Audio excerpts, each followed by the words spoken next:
Call the regular city commission meeting Monday, November 4th, 2024 to order.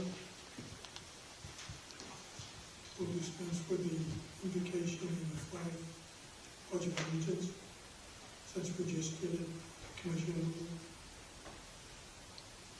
It's with great sympathy that I acknowledge the passing of Mayor Susie Wilson.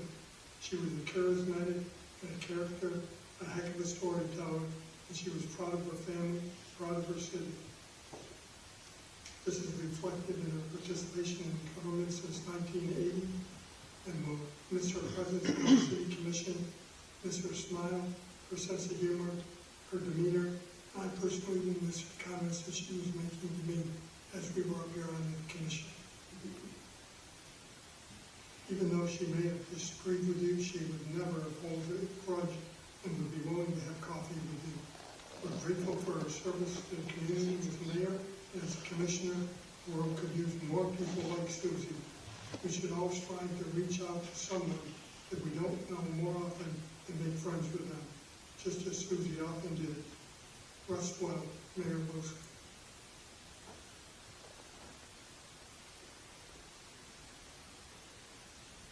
Can I have the roll call, please? Here. Commissioner Peters. Here. Mayor Rico.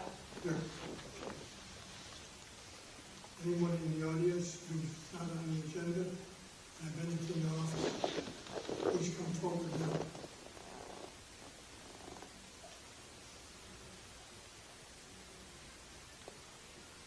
Time for staff reports. Sergeant Turner.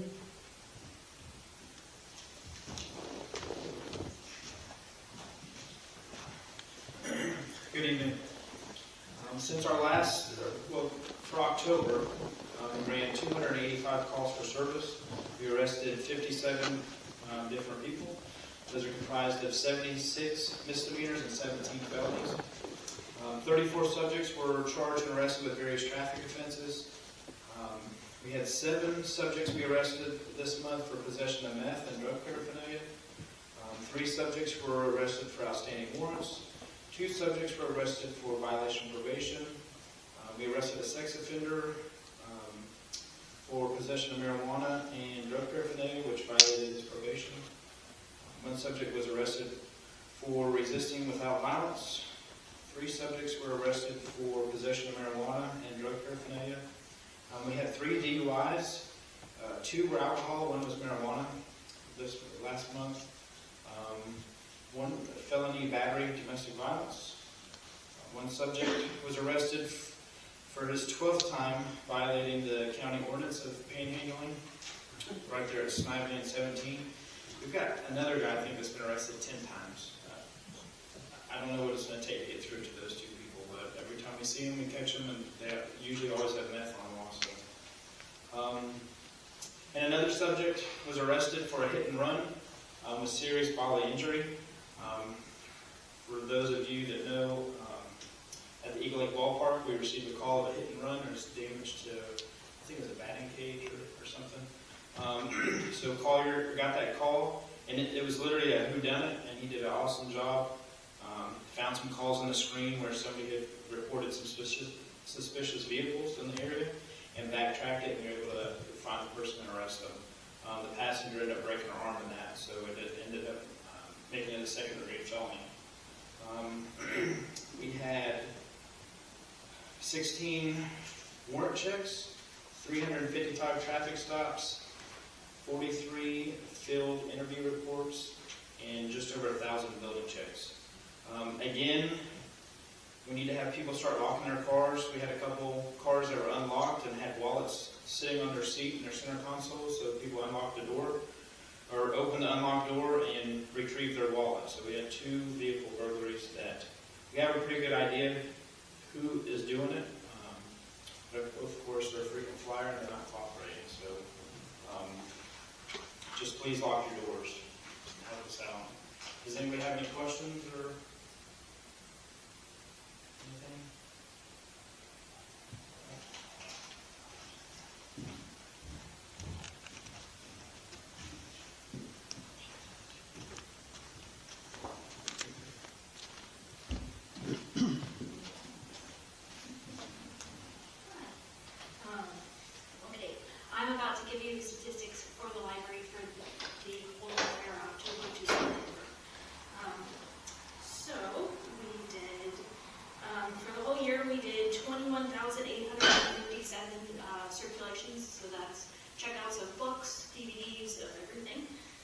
which is almost a 6,000 increase from last year.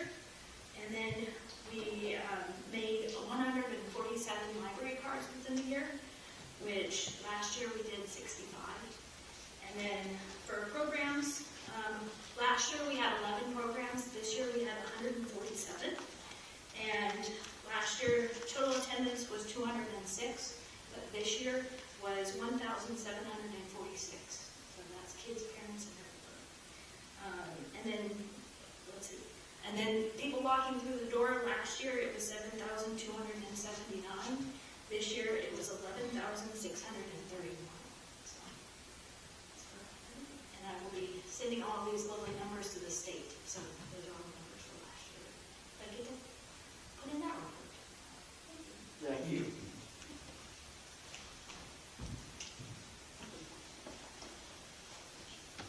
Good evening.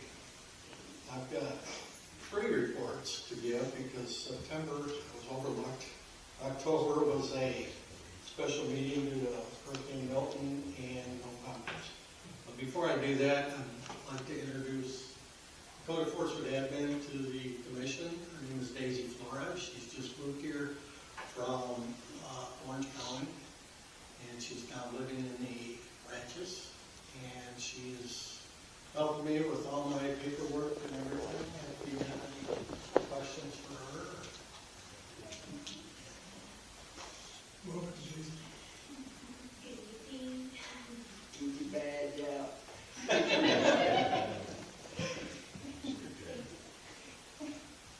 All right, for the September 4th meeting, there were 58 cases in August that were brought before you. 47 were closed due to compliance. 4 cases were closed due to permit application status. 3 were closed due to an invalid or unfounded complaint status, and 4 remained open and working. In September, we had 24 new cases open, 13 for high grass, weeds, and overgrowth, 1 for a building permit required for an accessory structure, 9 irrigation violations, and 1 occupied RV in a residential district. We performed 18 lien searches, 16 fence permit plan reviews, 9 fence inspections, and permits issued for 30 new home permits, 2 renovation permits, 2 accessory structure permits, 5 re-roof permits, 1 commercial permit, and 25 miscellaneous trade permits in the month of September. In the month of October, the 24 cases that were brought before the September, all 24 were closed due to compliance.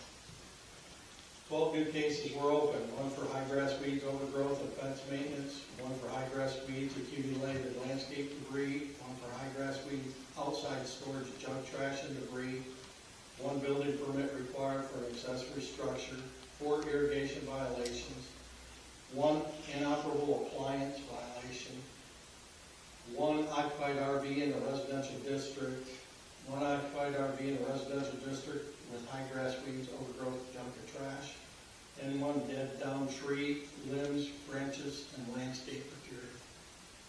We performed 19 lien searches, conducted 16 fence plan reviews, and 13 fence inspections.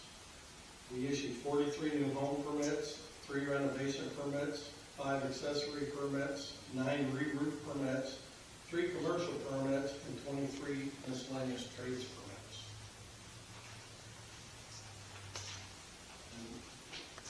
For this month, the 12 cases brought before October, 7 are closed, 5 remain open and are working towards compliance.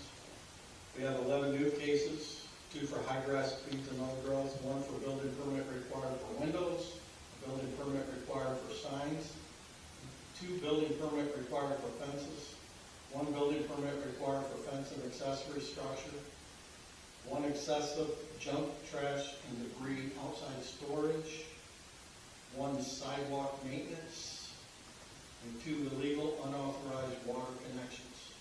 We performed 9 lien searches, 4 fence reviews, 2 fence inspections. We've issued 44 new home permits, 2 accessory structure permits, 5 re-roof permits, 2 commercial permits, and 8 miscellaneous trade permits.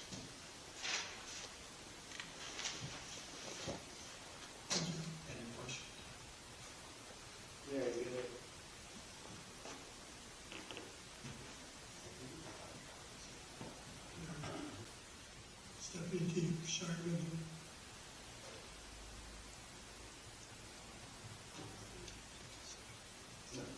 Okay, never mind. it's up to you. Yeah, it's up. I'm up. I got two items to bring up. One's easy, one's going to be some discussion. I'll do the easy one first. The pumps at the city's water tower, the tower was built in the 1970s. Those pumps have also been there since the 1970s, and we're looking to replace those. We have funds remaining in our American Rescue Funds from back from when Corona and all that came about. So we're looking to purchase 2 new pumps for the water plant, and the cost of that, it would be, I'm sorry, I have blind glasses on, $131,133.26. We would like to do that in order to update the pumps, because as you know, we're experiencing significant growth. Most of the city is fed water through that water tower, so we need to replace those pumps. According to Brian, the water tower used to last 3 days. Now with all the growth, it lasts 3 hours. So those pumps are constantly working, so we would like to replace those. And I did, I'm sorry, two apiece. yeah, it's about 132,000 if you round it up. For both pumps, yes. No, not for both, it's total.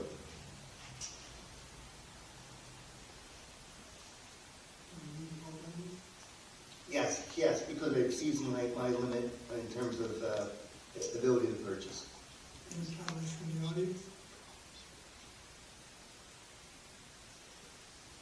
I'll make that a motion. I'll second it.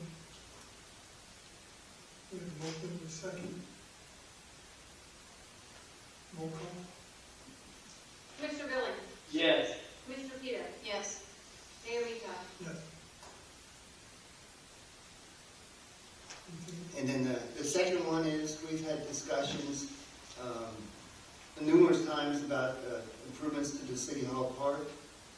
We budgeted $50,000 for capital expenditure. We've talked about a pickleball court. We've talked about rehabbing the basketball courts. You know, we also looked at putting a cover over the existing park that's out there.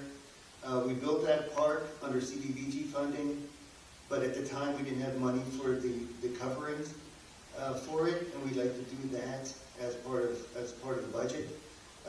So we'd like to know what direction from the commission as to which project we should prioritize. I know which one staff wants, but which. So I'm just looking for some direction. When I was reading on here, the wording sounds like you can only do one of them. Yes, we've got 50,000 in the budget. Everything's going to be over 50, pretty close or over 50,000. I know the coverings, we did an estimate, that's 33,000 for that. So at the last meeting, I had brought up about resurfacing the basketball courts, and then also I had read what a resident had put in, that they would like to assist with that as well, with doing lines and all that, and you had approved that at the last one, so I'm a little confused on why Oh, that's... we've not approved anything yet. Well, at the last meeting, it'd be above my ability to do that. I have to come back to the commission and ask for permission to do that. So it was under my understanding, it was explained to me that you have 50,000 that you actually don't need approval from the commission to use each year? No, I need a permission from the commission in order to expend that money. My limit to spend is only 20,000. Anything above 20,000, I need to come back to the commission and get approval for it. Okay, so I guess that's back on the table, so that's not a definite thing, like it Okay. had been left a couple months ago. That's correct. Okay, and then I had done a whole proposal on pickleball, and nobody seconded, so it never went to vote, it just died. Second. I just found out what it was. I wrote an entire thing explaining with pictures and I all of had that. to actually get my neighbor to show me a video. Yeah, I said it was like the fastest growing sport among all ages. I I sat think there I'm and gonna be able to said play that. that. You can. I might even be good. Yeah, but, and I had given like information about costs and all of that, that you could go locally, you could either do, it could be as much as 1 or 6 that my adult son and I had gone out there to the old skate park and had measured that whole area, so it will fit between 1 and 6 pickleball courts nicely right on the old skate park. But so it's nice to hear that it's being brought up again. We have championships. I will be Eagle Lake Championships. Yeah. Heck, yeah. Yeah. So So, yeah, so I'm just looking for some direction as to which project should we focus on, and come back to you with costs for that project. It may be over 50, so it may cost more. Okay, We'll we're find out. moving everything around. How was you situated again with where it put? So the old skate park that they removed, it would go right there. It's the same spot that's already there. That whole area they cleared out, and they took the fencing down, and they took the whole skate ramp down. That whole area is already there, so you don't even have to use a new area.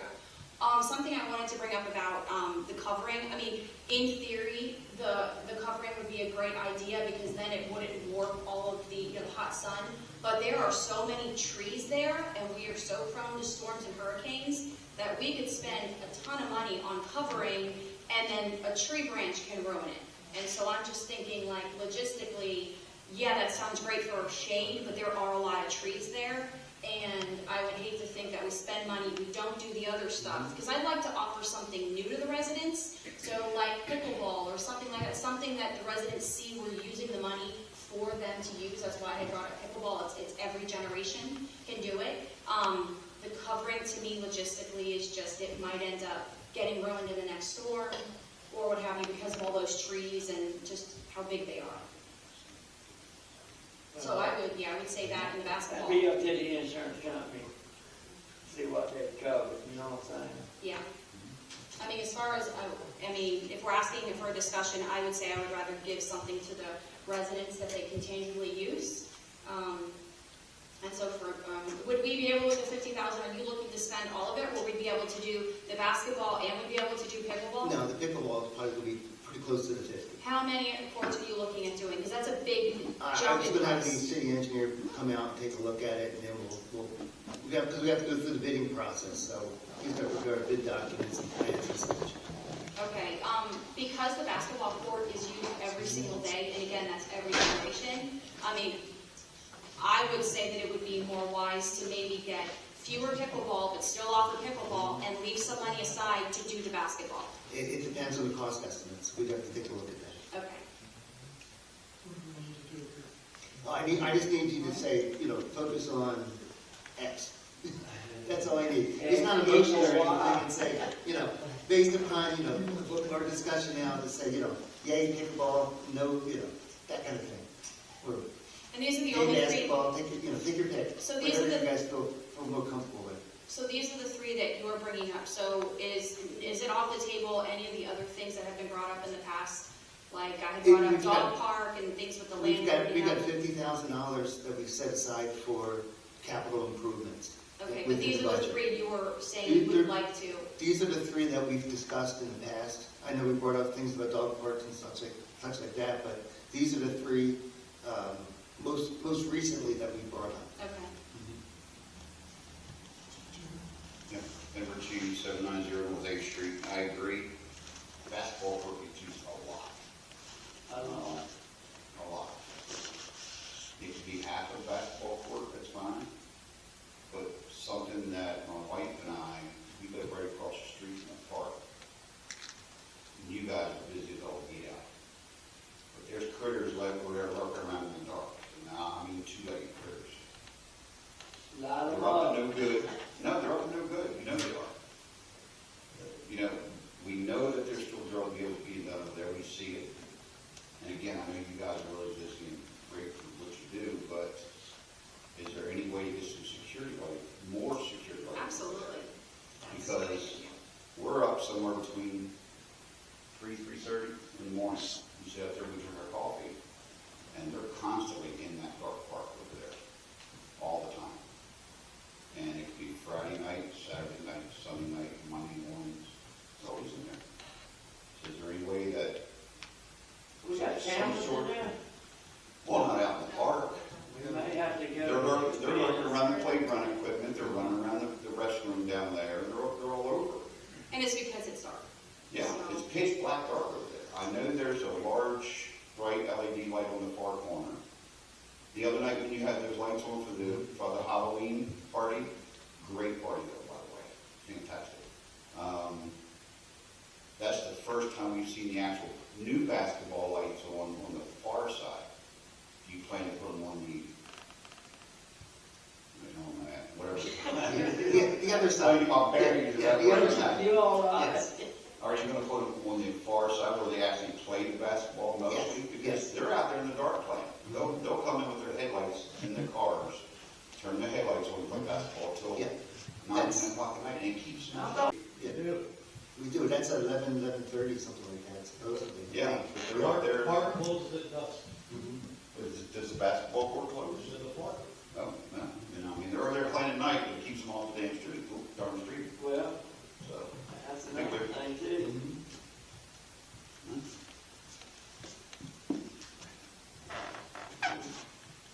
So I'm all whichever, for lights, and Yeah. I'm for the whichever direction you basketball and. you tell us to do, we'll move in that direction.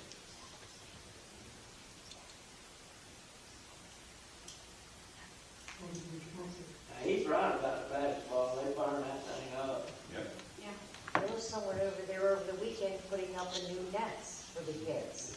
Yeah, if you want to focus on basketball, we can do that. Because as everybody knows, the lights out there have been out there forever. They actually still have the little quarter Yes. machine, slots go out there. We can look at that as part of this overall rehab. Maybe If you wish. pickleball court. But I Yeah, mean, it don't is. spend 50,000 on just on basketball. Like, that's what I'm saying, It is try and depends. find out how much 1 or 2 courts would be instead of 6. And then also be able to utilize it for maybe lighting and It resurfacing. depends on the cost. I don't know what it costs Right. to rehab the basketball court is. And once we find that out, we can make decisions.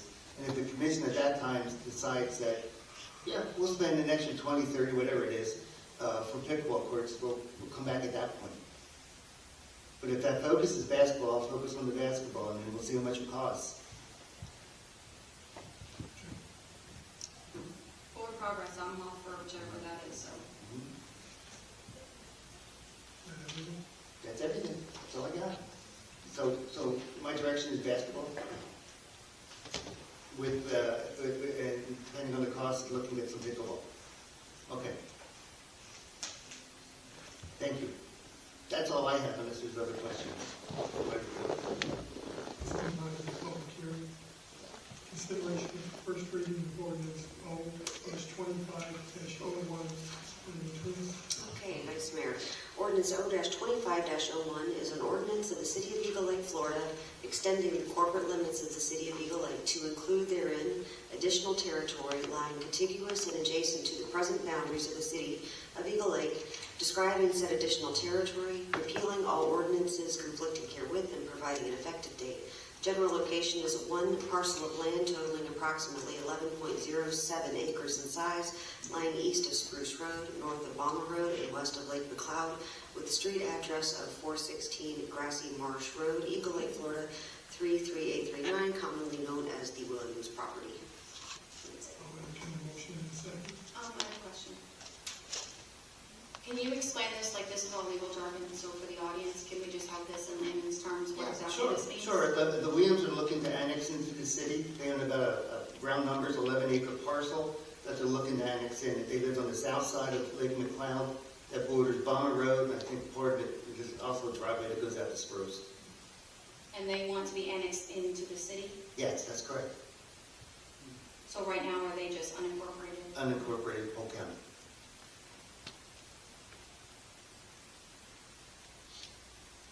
I have a motion in a second. Second. Is there a motion? Oh, okay, motion. Is that a motion? You made the motion, right, on my second? Yeah. I make that a motion. I'll second. There we I go. have a motion in a second. Roll call. Oh, audience. Did we ask for audience? Roll call. Commissioner Billings? Yes. Commissioner Peter? Yes. Mayor Rita? Yes. Continuing on, ordinance number O-25-02 will continue this item till our next meeting on December the 2nd, 7 p.m. down in the Commission Chambers. I'll entertain a motion, a second. Second. Audience? Commissioners? Are we on to the second one? I'm a little bit confused on what's. Yes, yeah, we're on to the second Okay, so, ordinance. What we're doing is we're just continuing it to the December meeting. There's That's some what I was gonna questions say, that yeah. needed to be answered. And same thing happened at the planning commission. They did a similar motion.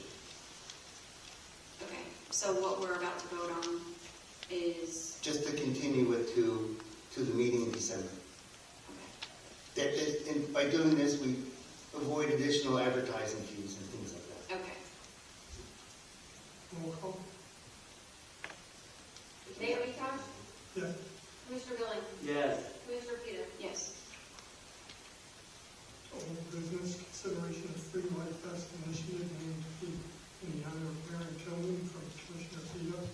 What did you find out from the insurance company? Yeah, I reached out to our insurance company because of the life vest issue to see what our exposure was. You know, we're a very litigious society. And they pretty much said that the life jackets aren't one size fits all. They're also not, they're also warranted. Their concern is that, you know, something happens, they file a lawsuit, and they said, they pretty much indicated that they would not cover us because of those conditions that I listed.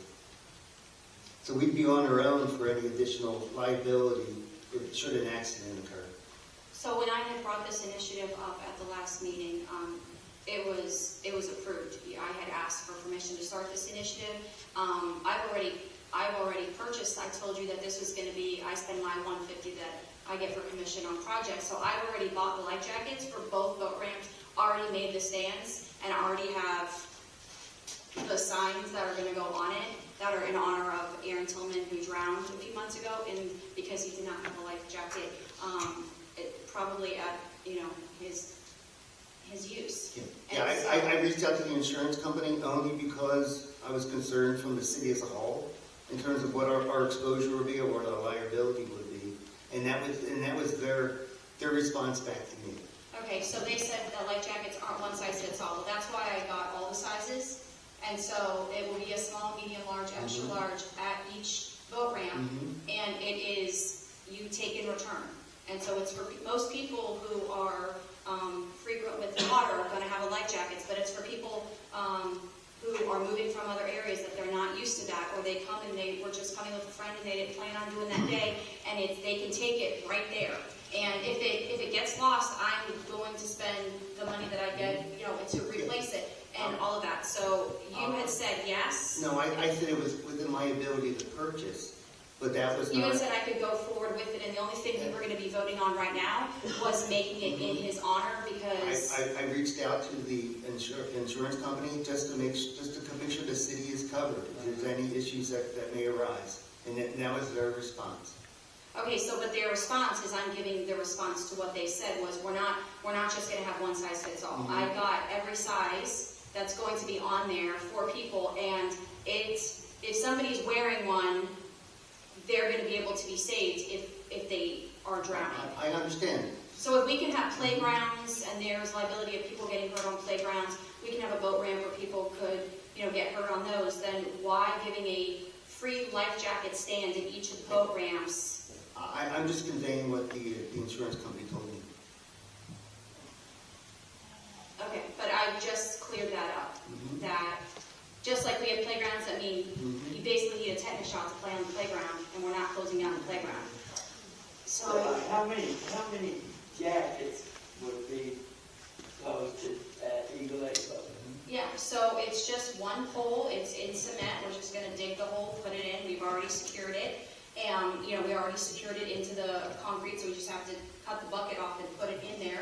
And so it's going to be, you know, storm-proof. I've got hooks. That way, if there's wind, it won't just fly off. Like, I took a lot of time to create what this is going to be. And then they're black, so they're not ugly. And it's not one size fits all because it's going to be small, medium, large, extra large. And they each hang on it with the sign, which is very obvious that you take it and you return it. and you're only gonna be taking it if you happen to come and you're not prepared. So it's really just, so we don't want people in the water at all that don't have a life jacket. Everybody else is pretty much gonna have it if they have their own boat, but it's for, sadly, like Aaron Tillman, who he had moved from Georgia not too long ago, and his friend invited him to go on a kayak, and she could swim and he could not.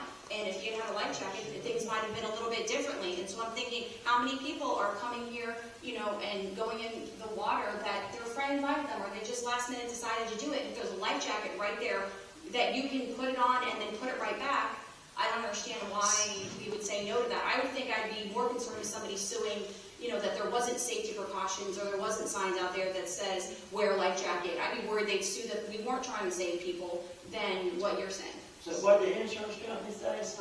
I can probably shed a little bit of light on what the concern is, if it maybe make a little bit more sense. So, as it stands right now, the water itself is open and notorious. It's a danger by itself, just there being a lake there. The city doesn't have liability if somebody were to get in that. There's no liability for the city if the lake is the lake.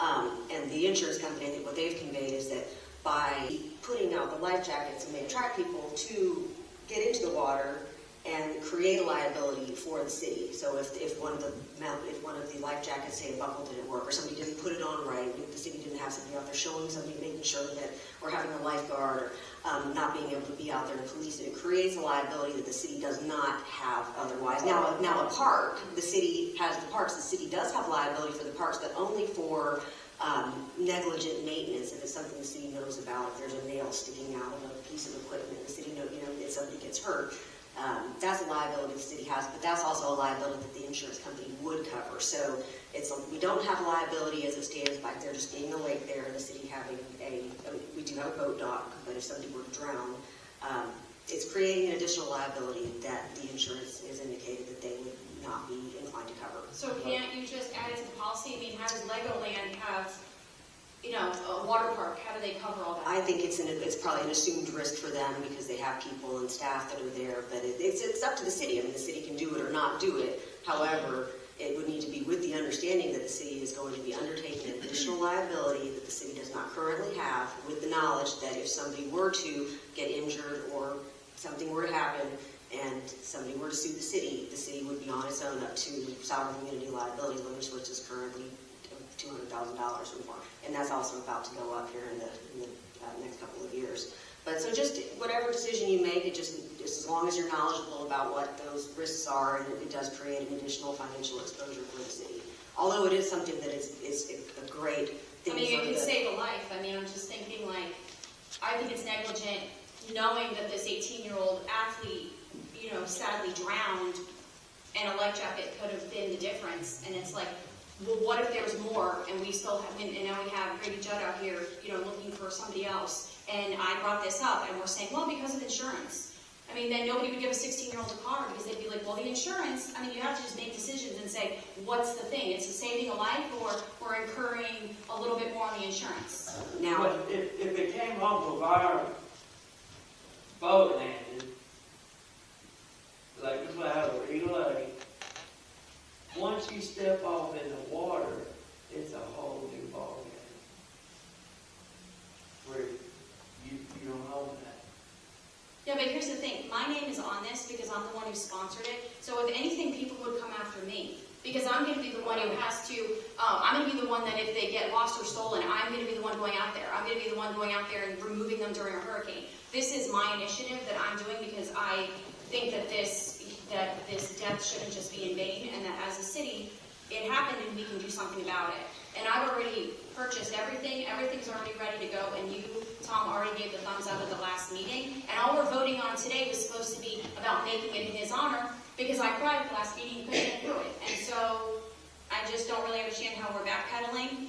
We're backpedaling only because you brought it up, and I reached out to the insurance company to make sure the city is covered, because we've got, liability exposure that we have, and I want to make sure that we were covered, and we won't run into any issues in the future. So should the unfortunate happen.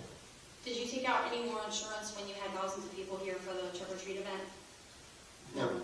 What if something would have happened and they would have sued the city? And then we've had people sue the city, we've had Morgan and Morgan send us letters. Okay, so you're used to it, you know what to So, do. you know, we're, we deal with that, you know. Okay, so then you're used to it. But the insurance covers it. What the insurance company is saying is, if something happens on the lake, they're not gonna cover. But somebody could have survived. Mhm. So if somebody's gonna put on a life vest wrong, they're gonna put on a life vest wrong, but they're gonna be wearing a life vest. Which means they needed it, they didn't bring one. You're only gonna be using it if you weren't prepared to go on the lake. And I'd rather, though outweighing that, if they put an 8-year-old in the water and they're like, oh, we didn't bring a life vest, I'd rather them do it, even if they were to put it on wrong, because at least they're wearing it, rather than just going out there water skiing and the 8-year-old drowns. Like, I wouldn't want that, I wouldn't want that on my hands. What you're doing is an admirable thing, but have you checked out the lake on weekends? Because they don't tell you, There's there's jet 25, skis. 30 people at that boat dock. And I don't see how we'll be actually able to cover somebody across the lake coming into the water.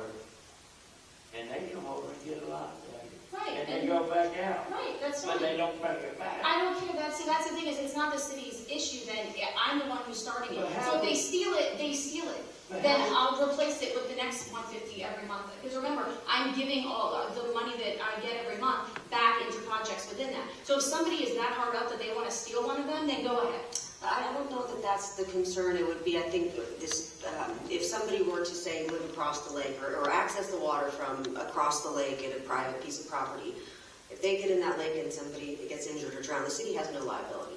Now, if somebody were to come and swim across the lake and come take one of the life jackets that are on loan from the city, use the life jacket, somebody gets injured or drowns, then there's now a liability on the city because there could be a claim by the family member or the injured person that, well, if it were, the life jacket was faulty or nobody was there to show me how to use it, so, and cast a blame on the city somehow. So I think that's what the insurance Don't we company have to call is. somebody wouldn't it be a working station then? Well, again, that's, Like a now, lifeguard again, station? if that were the case, if there was a lifeguard that the city was This employing, then initiative it would is be. all over. Like, you literally can Google take and return life vest initiatives that you can like pay into programs, and these are at marinas all over, and they're free, and they're at marinas. I mean, so this isn't like, I'm not, pioneering something for the first time. It's just, I saw that there was a need, and I'm just like, to be able to honor, this resident here and be able to do this. I just feel like it's kind of saying no where you could be saving a life, because what if somebody sues? Well, then if somebody sues, you can defer them to sue the life jacket company that made it if it was faulty. I mean, like, we're not going to just do something out of fear of being sued. I just don't think that's responsible to do when it's a matter of, we are known for all the chain of lakes here, and people are in those lakes, and we've already experienced what happens if somebody moves here, not from here, and doesn't understand about you need to never go in without a life jacket, and I just don't understand the rationalization over, well, because of insurance. When we already have insurance anyway for things. You're talking about responsibility. If they're a boat owner, or if they own a kayak, isn't it their responsibility to take a boater safety course and to have their own life jacket? Yes or no? Miss Cheney, I'm so sorry, but I know, Oh, can you please give me your name? I'm sorry. No, Pamela Cheney, 790, shut up. The fact of the matter is I don't think Eagle Lake should be responsible for it. If they are a boat owner, they need to go to boater safety courses. Same thing with jet skis. The safety courses, yes or no? After 88. So it's their responsibility as that owner to buy their life jacket for them to wear. What about a If kayak? they choose not, the same thing as a kayak. If you're on the women, So if you don't know that, it's my time, let me talk. If you're on the water and it's 15 feet deep and you can't swim and you don't have a life jacket on, it sucks to be you. Who's going to be on the water in 15 feet of water if you don't know how to swim without a life jacket? Come on. You really got to be super stupid to do that.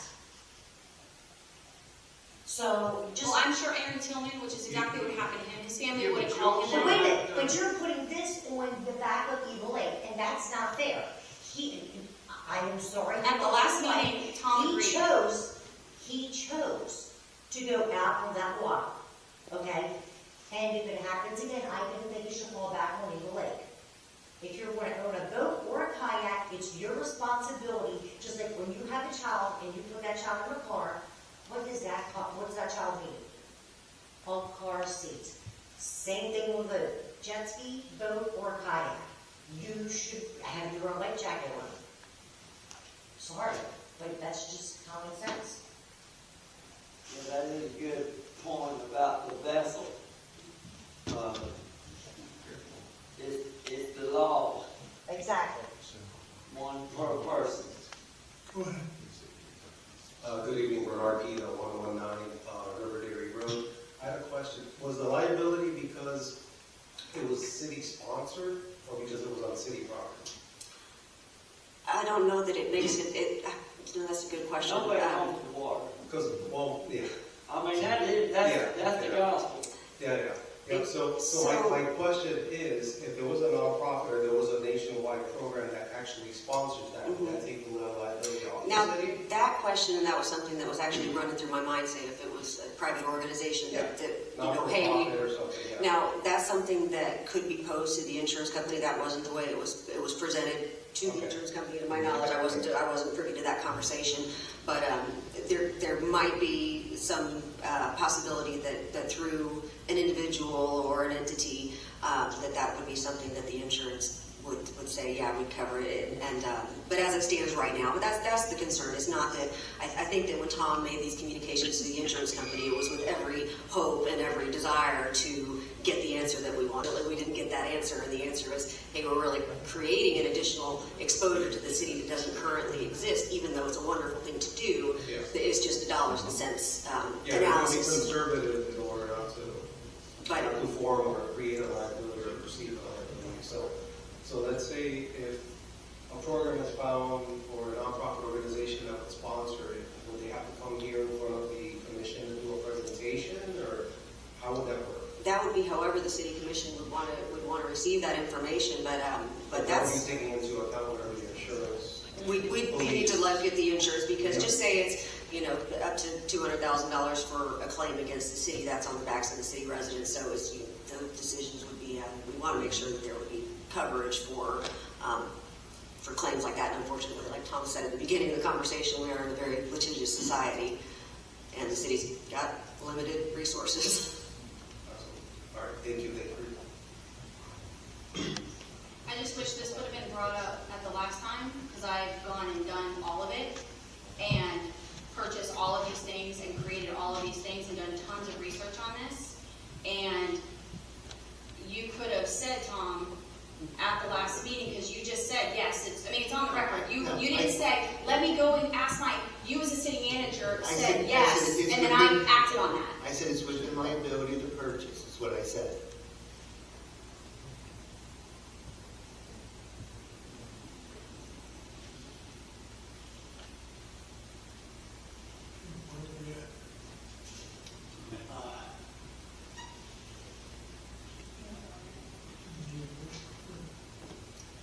Because we were only supposed to be, it was already passed, so we were supposed to only be voting on if we were putting it in Aaron Tillman's name, because I wasn't able to get those words out at the last meeting because I was trying. So this all would have been cleared up at the last meeting, and then Tom would be sitting here still telling us, oh, by the way, I called the insurance company.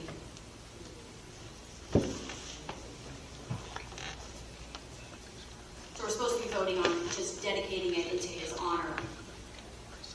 So.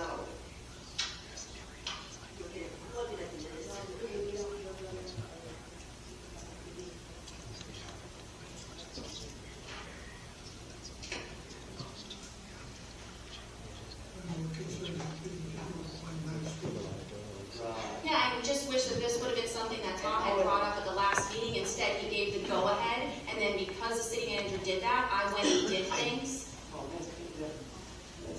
We've got signs Well, I don't want them money reimbursed, it's not that, it's just, it's, I mean, it's, Well, I didn't think about it.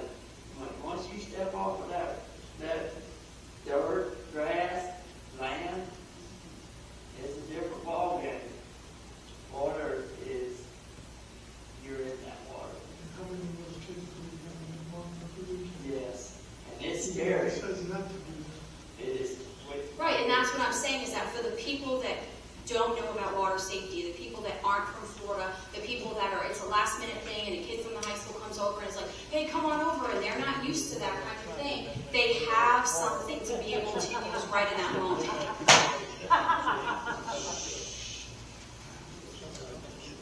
Who put the pole in? Is it on city property? You say that if you're not from Florida, you don't know water safety. I was born and raised in Michigan. I've lived in Wyoming. I was in the Marine Corps and traveled just about every state here. Whether I knew water safety in Florida, water safety in Michigan, it was my parents' responsibility to teach it to me, just like gun safety or anything else. This is a very sad thing that happened. Yes, it is. But we've had kids killed in car accidents without car seats because their parents couldn't afford them. Okay, that stuff happens. It's unfortunate, but it happens. At some point, this society has to take responsibility for themselves. I mean, how many life jackets did you buy of each size? I bought one of each size. One of each Yeah, size. because I'm not doing it for 3,000 people, it's just for the idea, But then- oh, I need one of these. There you go. You're not doing it for 3,000 people, but 50 people show up. Me and my two buddies who are extra, extra large because we eat McDonald's every day. One of us can wear a life jacket. The other two got to hold on to it. But this isn't an entitlement, So- this is an extra step to be able to remind somebody, oh my goodness, I do need a life jacket, that's a reminder of it. Yeah, I just And- bought a boat. I wanted to test drive it. I forgot.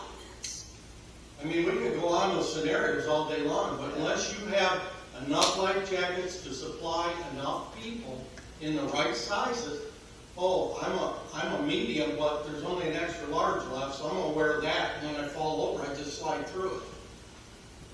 That's the issues. And unfortunately, we're trying to stop something that is somebody's own responsibility. If you don't know water, please don't go in it. When I first moved to Florida, I would have jumped in any lake until they said, if there's a water puddle, think there's an alligator in it. Because I had never been swimming in Florida. But I learned quick. I don't have to be eaten by an alligator to figure it out. I mean, you've got to take some responsibility on your own. And although I admire what you're trying to do, I don't think the city should bear the responsibility. Because it's going to come back for the taxpayers. And I have no dog in the fight because I'm not a taxpayer either way. But I do think that that'll end up coming back and biting the people either way. And again, I do think it's admirable. I'm sorry he lost his life, but that stuff happens until we learn to take responsibility for ourselves.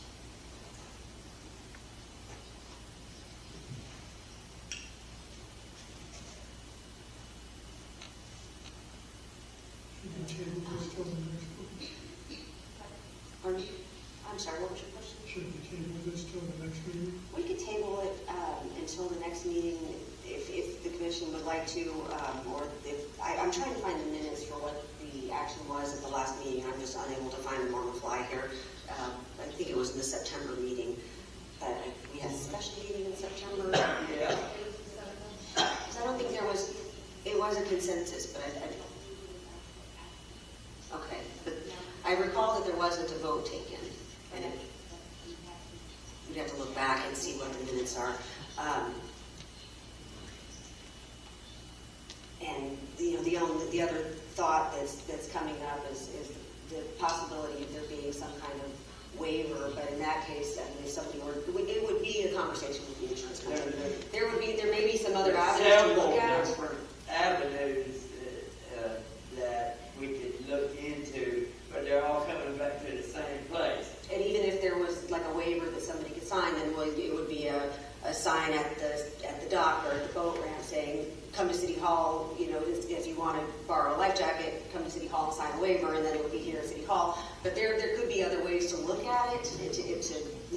conversation with the insurance company. But I just don't know. I mean, for me, I'm just looking at it from the liability perspective as well as the insurance company. But I swam across the lake to come to the boat and get a life jacket.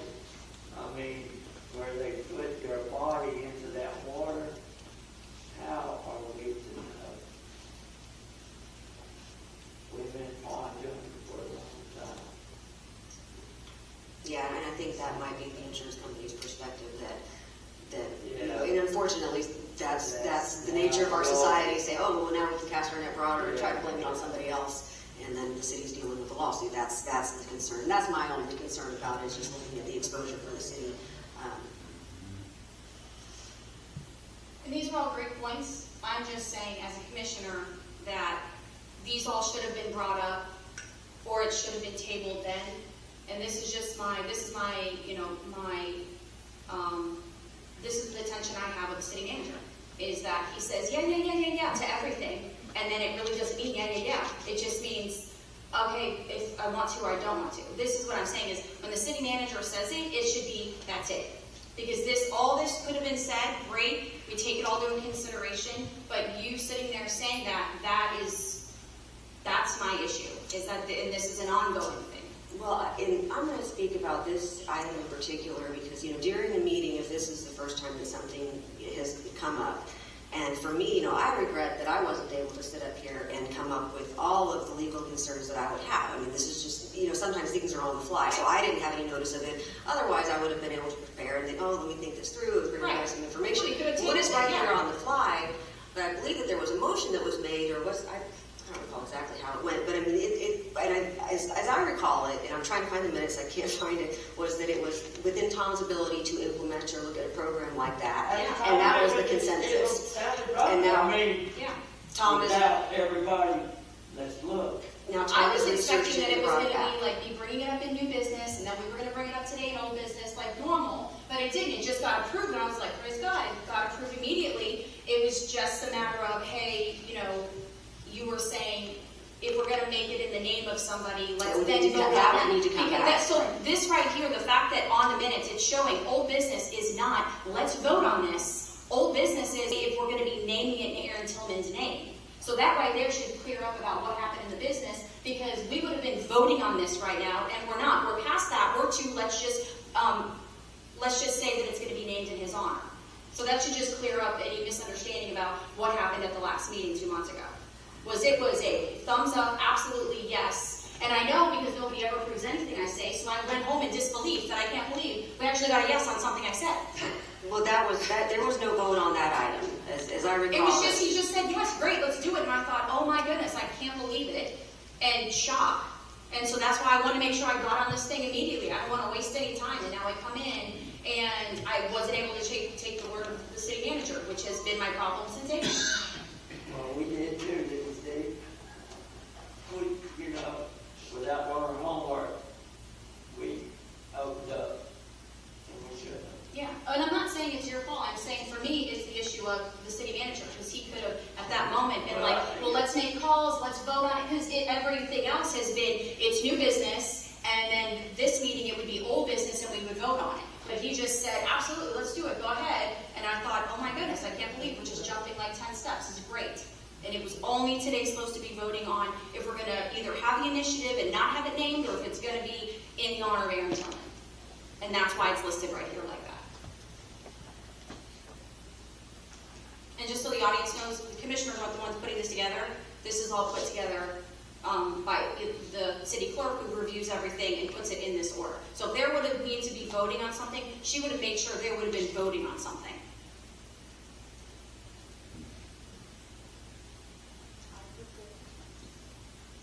I put the agenda together with the help of the city manager. I just wanted that on record. Yeah. So there's no voting that's supposed to take place on if this was going to happen. This is supposed to just be, it's going to happen, but is it going to be about Aaron Tillman, who sadly died and drowned on a kayak, who had recently moved here and didn't know about water safety in that way. No, it doesn't have to be like that. I mean, you gotta find it there. We can make it a little bit bigger than that. You know? Well, no, because it's going up on like a 6-foot pole. It's going in the ground. It's and it's got, black hooks that are hanging out that I researched so that if there's wind, it won't blow off and all of that. And then this is gonna go near the top. And because I didn't want it to be like really gaudy. I don't want it to be like you come to the lake and every picture has this sign in it. I didn't want it to be gigantic. I wanted it to be, to go in. I made sure the font matched the life jackets. They're all black. I can put on the back of all of them, that this is the take and return life jacket, please return. I could put that on the back of it. I mean, and I just assumed people were going to steal them or they were going to end up throwing them on the side, and I just assumed that would be part of it. But if one person comes back in 6 months and stands here and says, oh, that life jacket saved a life, then all of us are a part of that. And what happened with Aaron Tillman, we can maybe have a hand in not having that happen. And if somebody sees this sign, that may make them think, oh, I do need a life jacket, because they might not have even thought about it. And what Brian was saying about with people that have babies, some people just can't afford car seats, just like some people can't necessarily, if they're just coming to a birthday party at the lake, they might not be able to know they have to go all the way to Dixon Davenport to get a life jacket. And so if you don't have a car seat, you can go to a police department, and a lot of them will install one for free. So if you get into a car accident, are they going to sue the police department because I think that it was installed properly? I mean, like, we can go down and down and down if we don't want to do something. We can find a million excuses if we don't want to do it. We've got parties down there. We got people drinking down there. They go and they operate motor vehicles and watercraft drunk. And we're not sitting here saying, well, is that going to be on the liability of our insurance? I mean, we're not doing that. We have just regular basic insurance for a city. And you said that we've been sued before. We're still here, so I mean, it didn't fold the city. And you're talking about getting pickleball, and that's something I want, but I mean, does that mean we're going to need now more insurance that's going to break the bank because we're going to need insurance? Well, if somebody breaks their ankle and they sue the city, I mean, like, we could take this so far if we don't want to do it. And I just wish these would have been brought up at the right time instead of a thumbs up, and now we're sitting here like this, looking like we don't know what we're doing.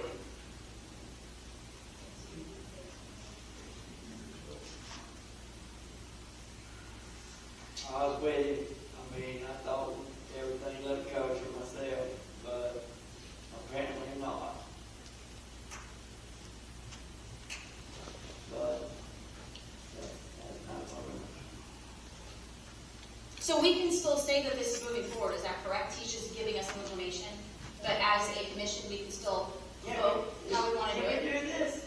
I mean, can we get up some information? I mean, what will the attorneys or what will the Add it to the insurance insurance. people, now you know where I'm coming. I know where you're coming from. There's a million different ways to twist the Rubik's Cube. Exactly. And there's not any way that we'll be able to think of every hypothetical situation, whether it will be covered or not covered. The question that the city manager posed to the insurance company was, were we to have a life jacket, I'm not going to get off of the communications, but were we to have a life jacket lending program? Is that something, if there was an incident, what would the insurance cover it? And the response was, I believe it was something along the lines of, we've not seen that in any of our municipal customers, something similar to that, and no, we don't believe it would be covered. And So we'd be the first, so that would be a great thing. It's kind of like, I'm trying to get the baby box here to be the first one in all of Polk County. So we don't not do it because, you know what I mean? know that they would not be inclined to cover a situation like that. And that might be why the other cities haven't done it, because they haven't been able to get insurance coverage. Not that a private entity or somebody else couldn't take on that risk, but I think it's just up to the city commission, knowing this information, are you going to make a decision that's creating an additional liability for the city and for the residents of the city, and to make that decision, that's the decision you make. But just know that it's something that would not be covered. If somebody were to sue the city, and in any way, whether it's legitimate or illegitimate, to try to tie it in or connect it to a life jacket program that the city is involved with, that could create an additional way for somebody to try to bring this thing into liability, and which would not be covered, which would then ultimately then fall on the backs of the taxpayers. So Tom had the phone call with the insurance, so what was the quote they gave you that would increase it when you spoke to them? They didn't give me a quote. They Did you just ask? said, no, they said they would not cover it. They wouldn't have gave him one anyway. FWC has to be involved. Now, it could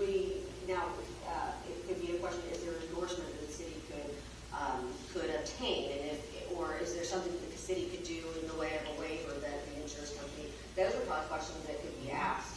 I mean, when I spoke with the fire chief, when I was talking with him about installing the baby box, I told him about this, and he thought this was a great idea.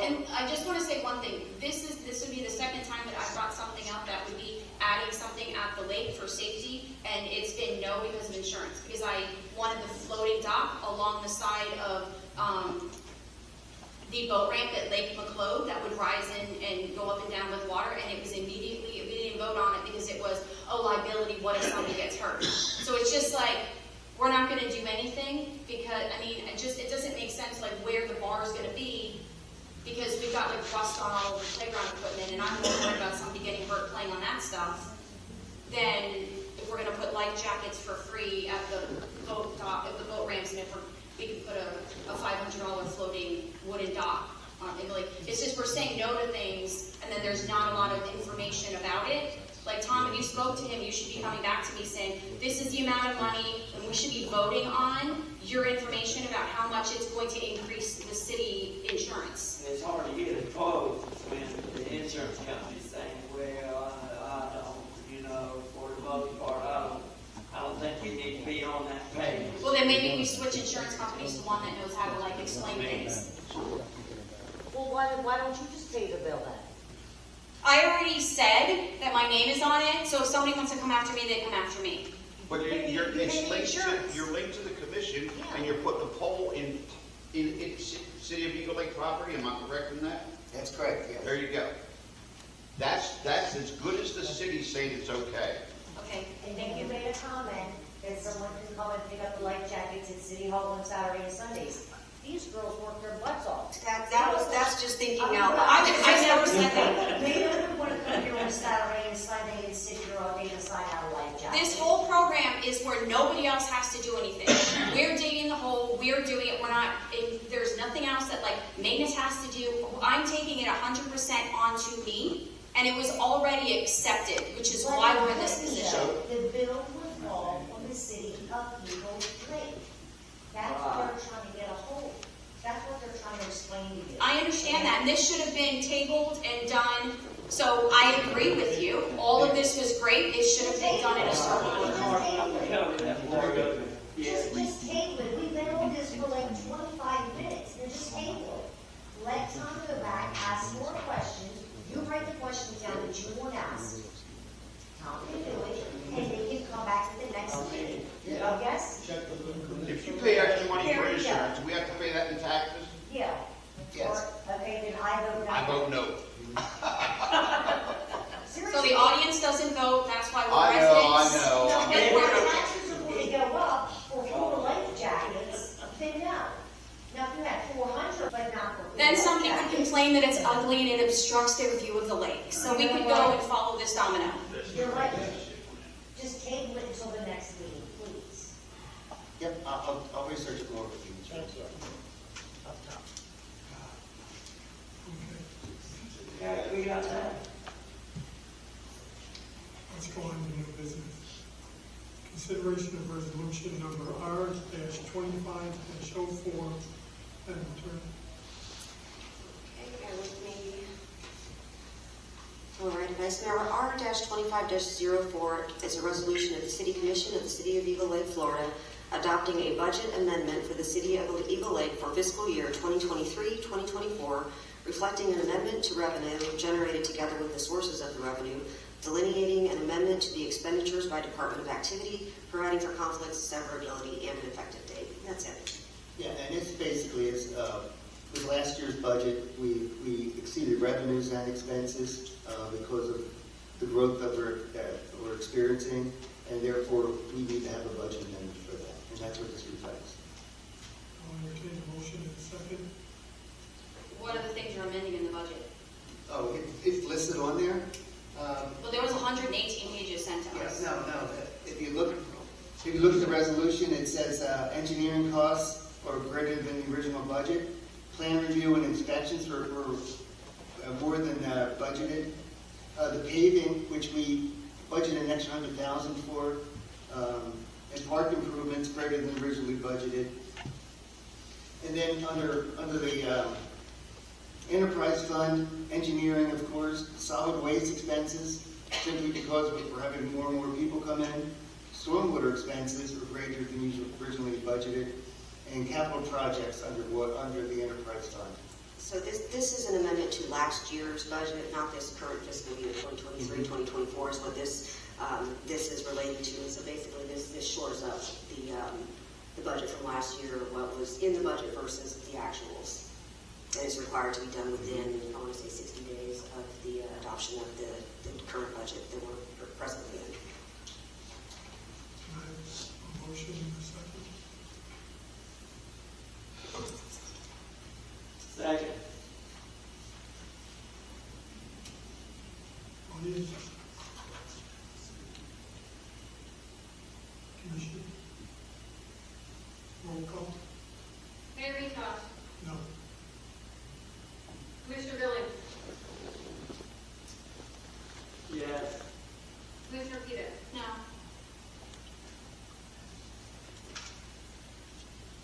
Continuing on, consideration of construction manager and risk services for a new city hall project to begin the contract negotiation. I'll entertain a motion in a second on that.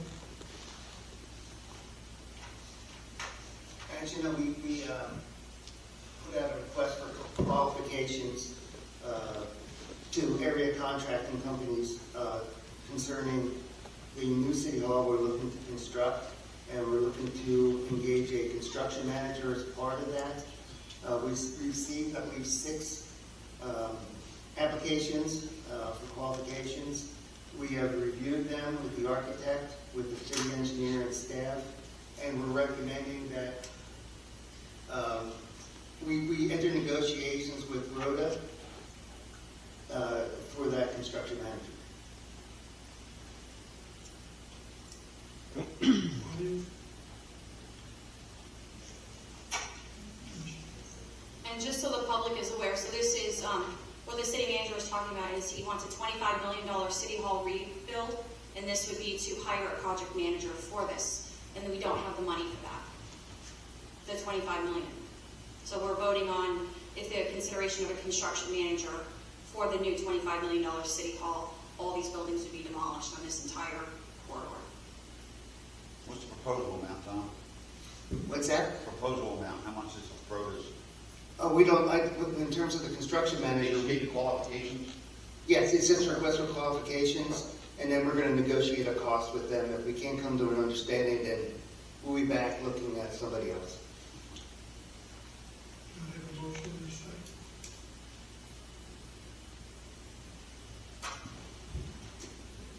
Second. Audience? Can I have a roll call? Mayor Vitas, Yes. Commissioner Billings, Yes. Commissioner Peters. No. Continuing on, discussion of vacancy, the city commission seats 4. It's my opinion that we accept applications starting tomorrow for a deadline of November the 18th at 5 p.m. to be turned into City Hall. Is that okay with you? Just so the public is aware, so seat 2 and 4 are suddenly vacant because of the sudden passing of Mayor Wilson, and then also Commissioner Freeze resigned suddenly.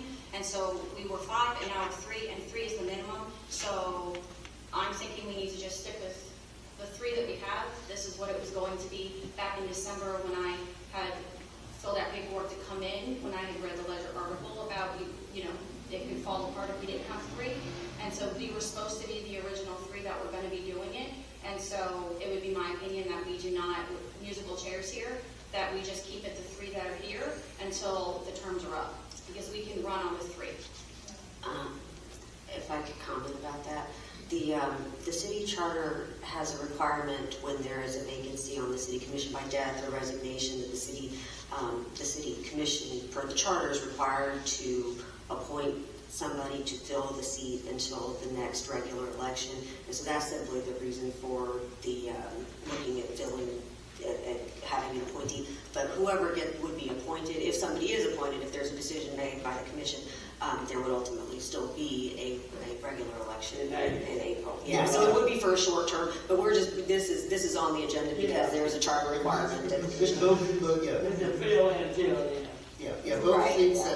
that are up, they will both need to have qualify in February and be on the ballot in April if there's a contested election.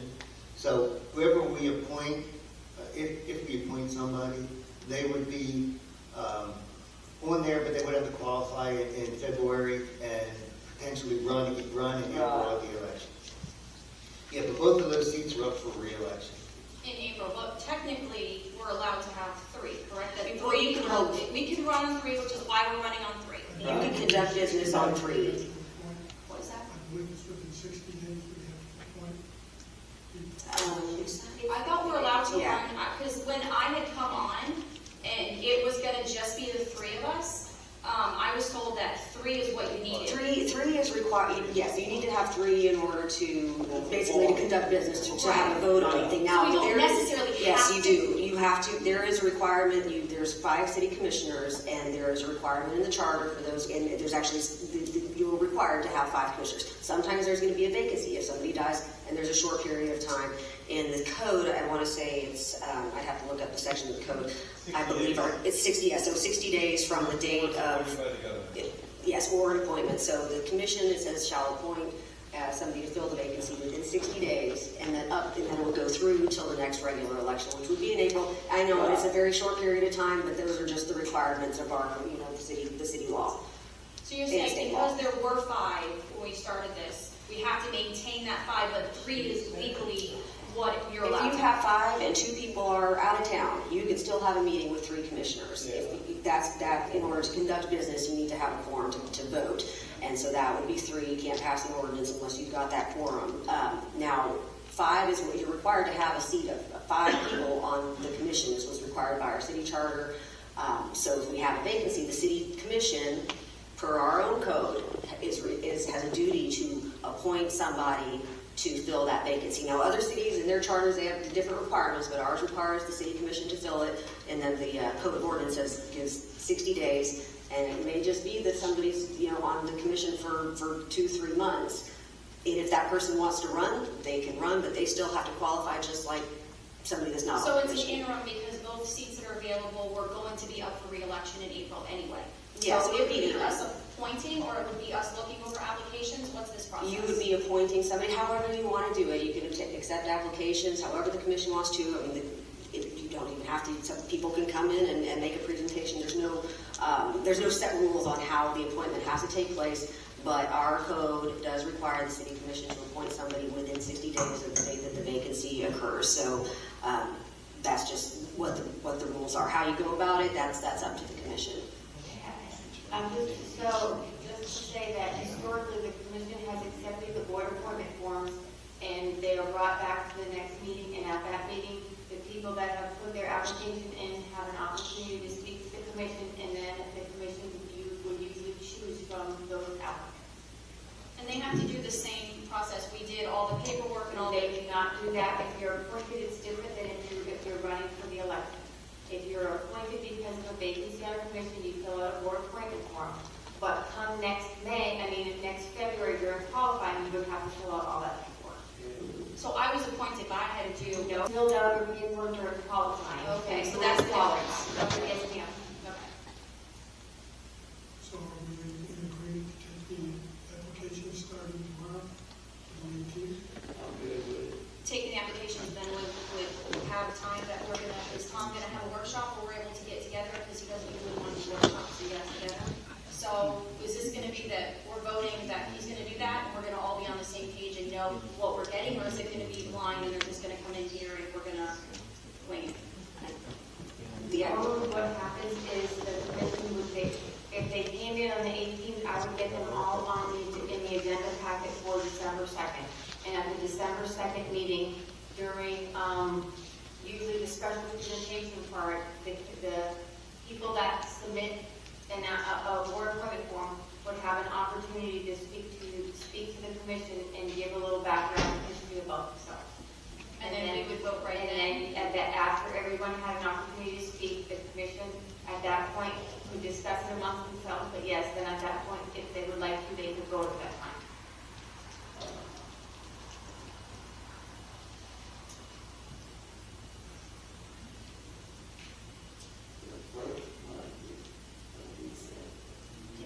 So at the meeting here, so the very next meeting would be us just voting two people in that that didn't go through the whole process? that They would have to go through it if they wanted to run for the following seat, start after, the election in April. If somebody wanted to continue in the seat, they could potentially be appointed at the December, based on Vice Mayor Mitosh, the applications would be accepted until November the 18th at 5 p.m. Dawn would put those applications in the commission packet. The commission would have an opportunity to review them by yourselves, come to the meeting, discuss it. The folks that were applying could speak, and a decision could be made on December 2nd, as early as December 2nd. Now, those people, if they want to continue on the commission beyond a couple of months, they would still have to submit qualifying paperwork to Dawn in February and go through the whole election process. So they're they're only in for a couple of months, and beyond that, it would be a vote of the electors. What do you think, Natasha? You've been here, you guys have been here a long time, so you've seen people come and go. So what are your thoughts on it? I think it will show us who wants to be on the commission, and we can choose from it, and We should know something by then, I mean, I think we just have to get emails back or whatever. And just to be clear as well, as it stands right now with 3 members on the commission, if somebody is sick or if somebody isn't able to come to a meeting, the city's really, kind of dead in the water, not able to have the There would be no decisions. quorum. Yeah, we wouldn't be able to have decisions made, and so there is a distinct need to have the 5, if at all possible. What would then happen, because Commissioner Mitosh was vice mayor and now he's mayor? So then what happens with vice mayor? Is that you have to have a vice mayor, or how is that going to happen? What would happen at the next meeting, once we had a full board of the commission, at that point, we would appoint, or you would appoint a vice mayor. So we would need to have the 5, and then that would be something, you were able to not be here, then that would be the person to fill in. Okay. so we adopted, Pardon me? or adopted that to take the, Yeah, I will post notes to the post office and at the City Hall bulletin board that we have 2 vacancies on the city commission and that we're accepting applications until November 18th at 5 p.m. and they would be turned into me if I am not in the office. I will be out of town. Next week on vacation, sorry. You can just drop them off at the City Hall front office. 5 p.m. on the 18th, correct? Pardon me? 5 p.m. on November 18th, okay. good.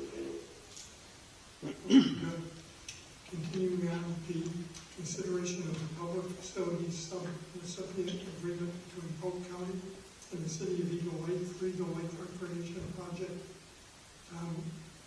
This is giving you the authorization to sign the agreement. Yes, this is, we're part of the county CDBG, or Community Development Block Grant Program, at which they give us X number of dollars per year. After 2 years, we have to spend that money. And so the CDBG area within the city now is the Eagle Lake Park. So this agreement would allocate the money to us, and we have plans to spend that money this year, looking at expanding the Eagle Lake playground that we built last year or the year before, and by putting swings and additional items there to accommodate the residents. I'll entertain a motion for this. I'll make a motion. I'll second it.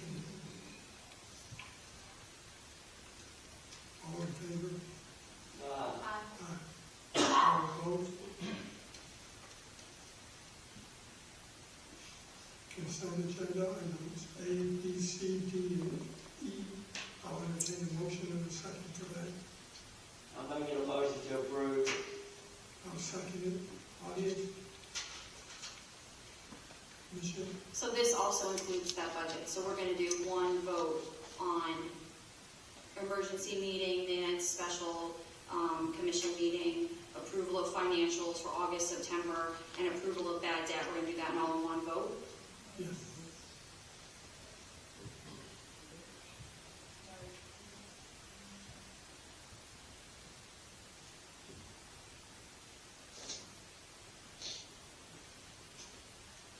All in favor? Aye. All opposed? No, I'm definitely opposed.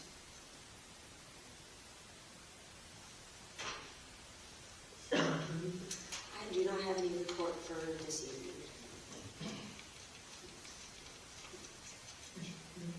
Yes, so for the public, this would be new business.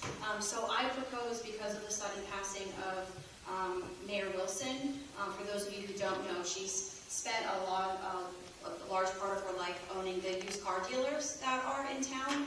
And I know from some of the things she had said when she and I would converse up here that kids were a big part of her life and her grandchildren and that sort of thing. And so I propose that we do playground equipment that looks like a car in honor of Susie Wilson.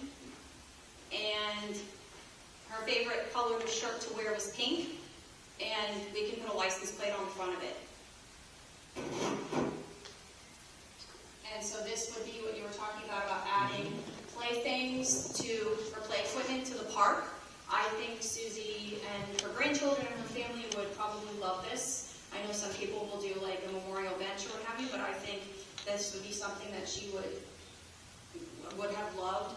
And I researched it, this Play Jeep online, there's a lot of them. This one is probably the most durable for a public park. And it's even got tires on it that kids can jump on. And it's $2,600 and it only ships in a few weeks. So if you guys want to look at that. So this would have dual purpose. It would be a way of honoring Mayor Wilson. Everybody would be able to see that it was for her, and it's a way of adding something to the park, which is what you were just talking about. So I don't know how liability is going to go with insurance, but I mean, you're going to have insurance on this. But I think this would be, that hasn't been brought up yet about a memorial for her, and she did serve decades here. So her owning the car dealer, and you know, this is kind of a unique way. It's very heavy duty. You want to pass that? But this would be $2,600 and then shipping. And this is something I definitely cannot put together, so this would have to be recruiting. This would have to be recruiting the facilities guys and things. I can't take that project on. But I was thinking, you know, just driving by, there's lots of places we could put it. Yeah, Jimmy, I'm sorry, I looked at Jimmy. Jimmy. Jimmy's here. Okay, that is Susie Mayor Wilson's Yes. husband. Yes. So you like it? Jimmy. Yeah. Do you think she would like it? Yeah. Okay. Yeah. Yeah, that's why I looked at him. Oh, okay. I don't have good eyesight, so. Thank you. I looked at him and gave him the thumbs up. And Yeah, so he afterwards, gave me if the you thumbs want to come back. up and look at it, but I found different things online, but this is going to be the most durable because the things that, the apparatuses that are out there that are plastic crack with the heat, but this is all metal. And so, and it's colorful, and I think it would be a great way to honor her. Now, can I make a suggestion on this, that rather than having necessarily a motion on it, I think it's clear what the intent is, but maybe give the city manager the ability to look at Absolutely. various items and talk to Mr. Wilson about Absolutely. it too, and also just, look at the quality of the materials and things like that, and then at an upcoming meeting, come back with the pricing, and if he has options, maybe Right. make a decision on specifically which Yep. one. So just bringing it up as new business, I just have been thinking about it since she passed, and I thought, how can we honor her where, kind of would it be something people don't know about, and this would be something that would be used, and, her name would be out there every day for people to see. So then I don't have to make a motion right now. It's just I don't think that's necessary. Let Tom take a look at it and bring some, if needed, bring some options back. If that may end up being the one. Can we bring it back in December so that, because I kind of don't want it to just be like it gets forgotten and that's it. I want to kind of, get it done. So, can we put that on for December? Tom, is that enough time to look into? Yeah, we can look at it. And if you want, I can make a copy of that if you want to look at the website, because I saw it was going to be the best reviews, it was going to be the most durable, and that sort of thing. And then the color, the royal blue, like the city uses royal blue for everything, so that's the color of that, and then the license plate already made. So that is that. I wanted to check on the resurfacing, we already discussed that. The Heather Meadows Meadows, City Manager Tom, we had discussed about, I think I'm saying the correct community, Heather Meadows, is that the one off of Balmer? And I took pictures and said that they needed a turn. So I wanted to update everybody because Jay Jarvis messaged me Yes. and let me know. So the people that live in Heather Meadows, they had expressed that they don't have a turn lane. And so they have to kind of cross double lines in order to turn in. But then when Jay Jarvis got back to me from the county about how we can do that, he's made two suggestions. So if anybody in here lives in that community, he said that HOA can either add that into their budget and have that made into a turn, or I think the better option is, city manager, we ask you that whenever the ranches keeps expanding, we ask the ranches developer to pay for it. Yep, we can do that. I know the plans are already approved. And I know Brian talked to them about that, because he had the same concern you did about left turn lanes into it. And we've been talking to the county about that as well. Okay, so that will be something that the next time the ranches comes and they want approval to expand, you can then add into it, They'd have to go through the county for approval. But you would add that into it as a clause that says, if you're gonna do that, you have to add the turn lane. As long as the county agrees, because it's a county road. Okay, but you're We gonna, can recommend, but we can't require. because there's turn lanes now into all the new communities, but the one Heather Meadows that's been there forever, you have to literally break the law to turn into that community, otherwise you have to go all the way down and around by the Catholic Church to turn in if you're gonna do it properly. And it's not safe. We've got the same concerns. Okay, perfect. Yes, and because Brian and I have been talking about that as well, because he voiced the same concerns to me. Okay, I was wondering what's the city's plan for all the tree and debris removal off of everybody's curbs? What's the plan? That's FEMA. The county is going to come along and pick up all that debris. They use the FEMA money to do it, so it's not the city's trash contractor that's doing it. The county's coming throughout the county and picking up all the debris. So that can't be picked up when we do the community cleanup day on the 9th? What? You better get it done. What do you mean? Oh, no, You not need to ride out there. recently. Not recently, no. No, that's what that is. That's when the county's going to come through. I know when Irma came through a bunch of years ago, stuff sat out there for at least 2 months before they got around to it. It's frustrating, but the county's using FEMA money to collect it. Okay. I'm just wondering, for this new year that we have coming up, what are the grants that you plan on using that we have access to for being a small city? Just the CDBG grant so far, and we're also doing the SRF funding when we do our sewer plant upgrades and our water plant upgrades. Not sewer plant, I'm sorry, our water plant upgrades. And I'm wondering how much money was spent on the Halloween event, roughly? I'll look at, Citywide, we got donations in. But like what the city did, not like donations, that's from people, but I mean like what did the city spend out of its fund on that? It broke even with the donations that we received in. We had donations that were still sitting in that fund from last year, but the donations that we received in, so we bought them and those happen to be So you mean financial donations, not like bags of candy donations? yeah, You the mean- financial, Okay, yes. okay. Yeah, it's the business community that makes the donations. Okay, and the last thing is I just wanted to thank Sergeant Turner, because I know he's been like getting all of the inmates to come and cut the grass. And so that's been a huge thing, so my family and I see that almost every weekend. So I just wanted to say thank you for him doing that and keeping up with all the grass, because I know that we don't have a lot of facilities people, so that's a big help. So that's all that I have. Randy, Good. I'd like to thank and acknowledge the staff and volunteers for trick or treat play. Sammy said there was upwards of 4,500 people there. So it was a great success. Oh, you got candy. That's it.